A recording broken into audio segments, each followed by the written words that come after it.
Hello. Watching this video will take 15 minutes of your time and leave you with a bunch of useless information about Breath of the Wild that is not conducive to better gameplay in any way, shape, or form. Let's go.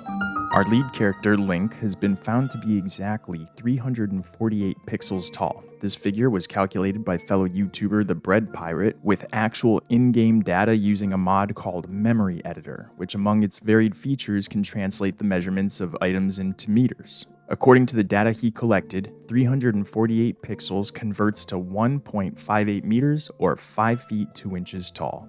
There are two chest opening animations that I missed in the previous 10-minute video of useless information.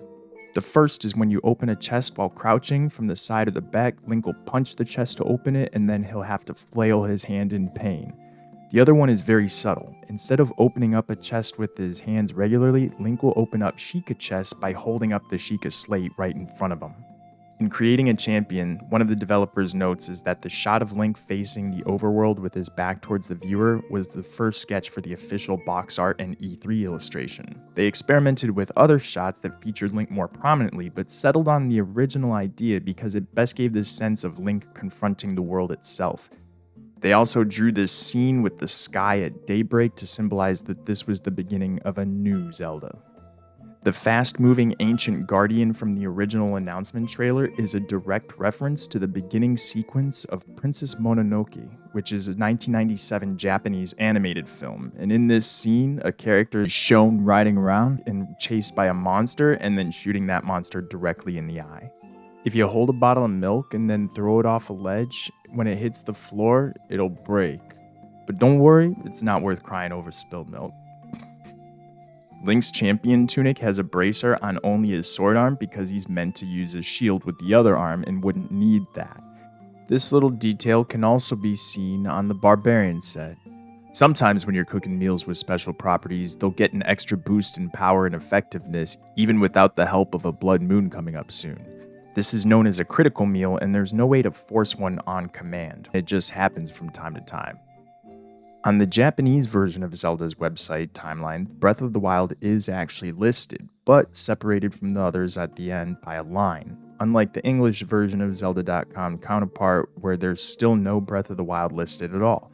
It's still just another way to show the current ambiguity Nintendo's created in regards to the Zelda timeline as a whole, but doing it this way rather than not having it on there at all gives a little bit more to theorize about until the story is written completely. When you put the Sheikah Slate into camera mode and look around, you can clearly see Link's shadow holding the Sheikah Slate in front of him. When you go into selfie mode, he does not have the Sheikah Slate in his hand, and obviously it's not in his shadow. In fact, when you are in selfie mode, there's no shadow of the Sheikah Slate at all, nor a tripod or anything like that. And the fact that you can move the camera around Link in 360 degrees is even further weird because the Sheikah Slate doesn't float or fly in any other way that we know of. If you feed your horse an Endura carrot, it'll temporarily have more dash charges when you mount it.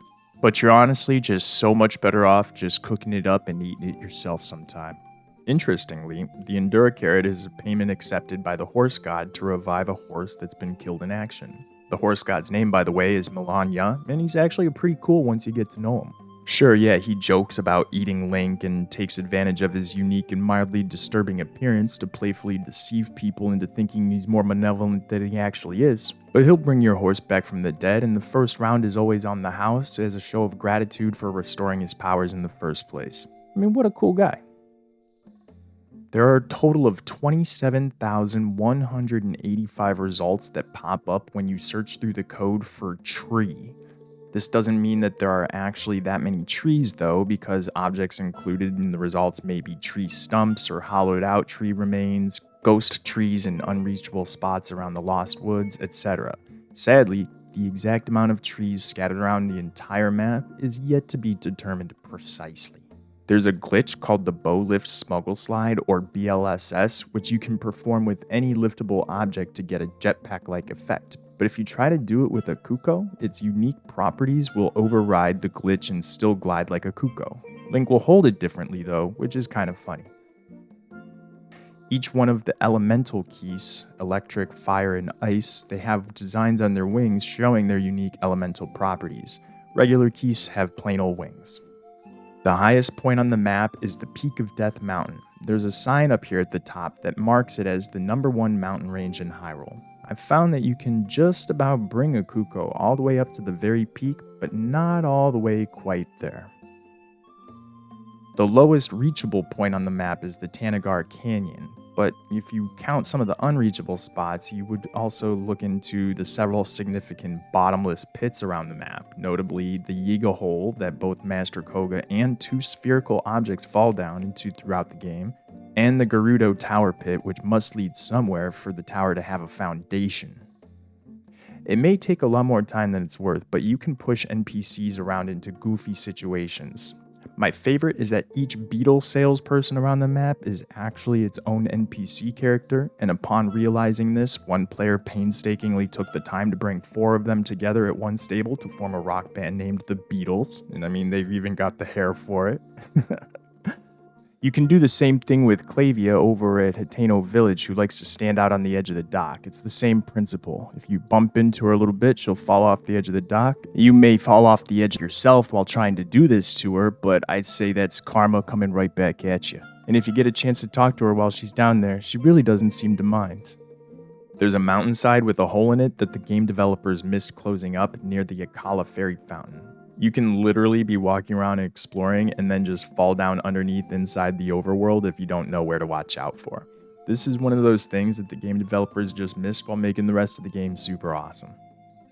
If you can get Link close enough to one of those flying V patterns of birds up in the sky, every single time you approach, they'll just disappear. They're ghost birds. They're not even real. I don't understand. There's custom dialogue for almost everything, as well as dialogue for different times of day, and characters will also remember if you've met before or if you've initiated dialogue with them over and over and over again. Many merchants have custom dialogue if you talk to them while you're standing on their table, and Purrs is particularly entertaining. Va Meadow rotates around Rito Village every 2 hours and 40 minutes in-game time. On that note, 1 hour of in-game time translates to 1 minute of real time, which would make 1 minute of in-game time translate to 1 second of real time, which means that Va Meadow circles 1 lap around Rito Village every 2 minutes and 40 seconds for the rest of us. There are several ways to mess with enemies that's more entertaining than effective as far as combat goes. For example, if you enter an enemy camp, steal all their weapons while they're sleeping, and then resupply them with only Korok leaves, you can have a really good time just messing around in the confusion of breezy attacks for as long as you want. Divine Beast Vodnaboris' head doesn't really look like a camel's head the same way the other Divine Beasts visually kind of match their actual creature counterparts. However, Naboris does have the same design or thereabouts as the Thunderhelm. If you've ever felt like sitting through a super long loading screen, all you gotta do is detonate a bomb, pause during the explosion, and reload a previous save. This should make it take just about forever for you to get back into playing and enjoying the game some more. The Halayan text visible in shrines, on objects, and in various Sheikah Slate menus can be translated into English.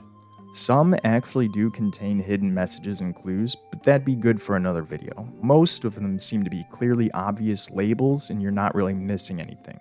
For example, the text on the Sheikah ball literally says stone sphere, and a few other translations get an honorable mention from me because they use different words for the same thing, such as shrine doors labeling them as dungeons.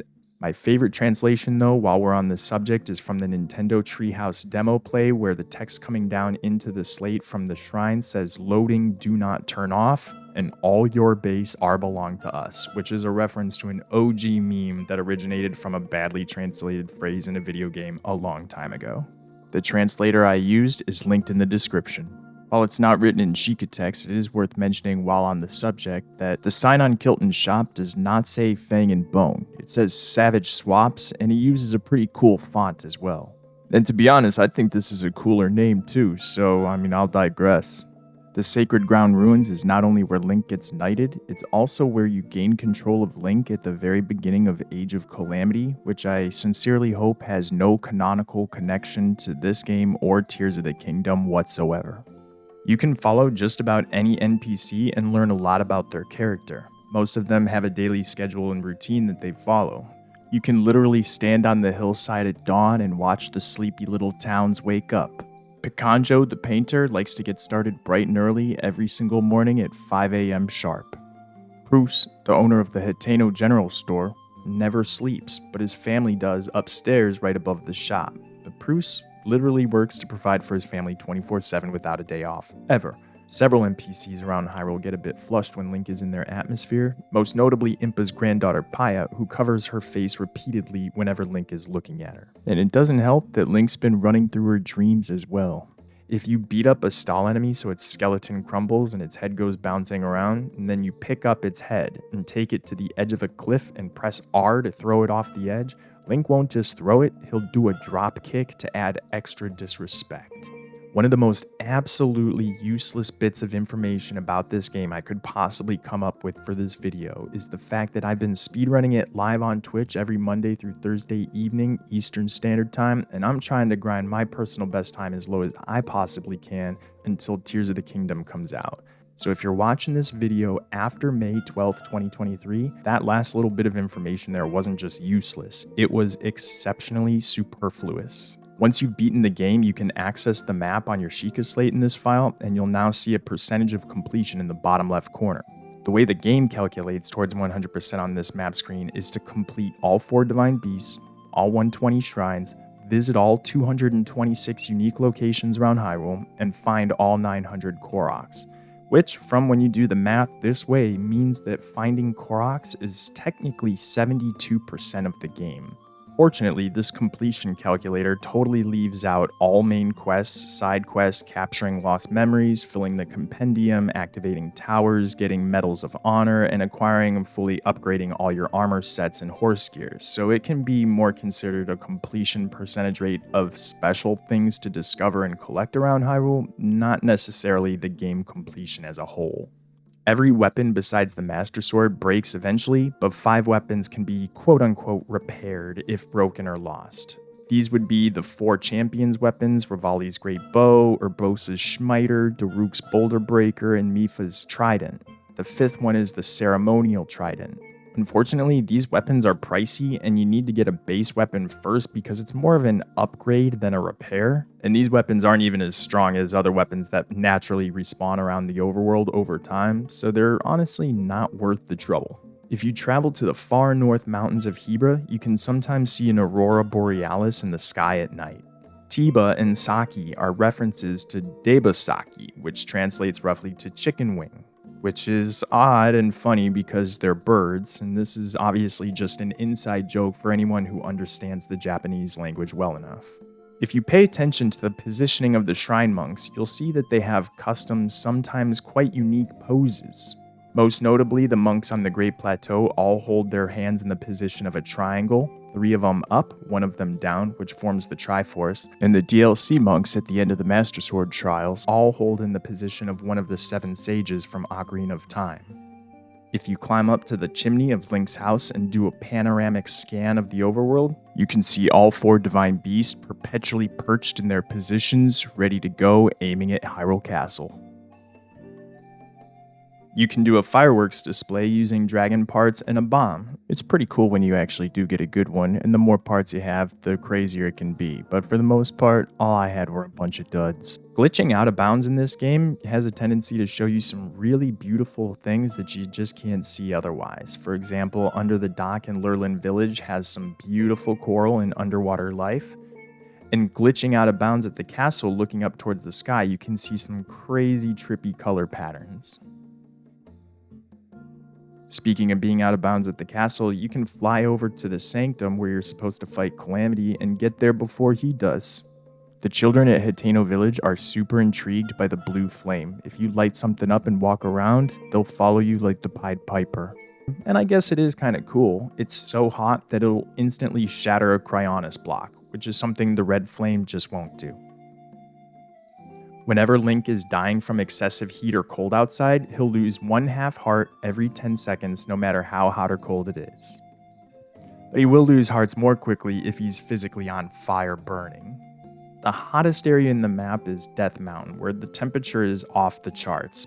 But when you take one step into an area where the Sheikah Slate will actually register the temperature, it's still not as hot as it can get out in the middle of the Gerudo Desert, which can get as hot as 131 degrees Fahrenheit or 55 degrees Celsius.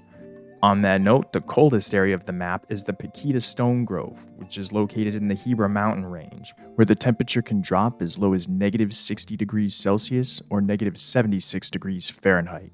It always starts raining in Dark Beast Ganon after the first 3 shots on whatever side you shoot first. It just does. It's like a mood setter.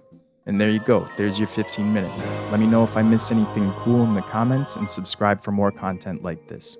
Catch you in the next one. Always keep punching out there. Aloha.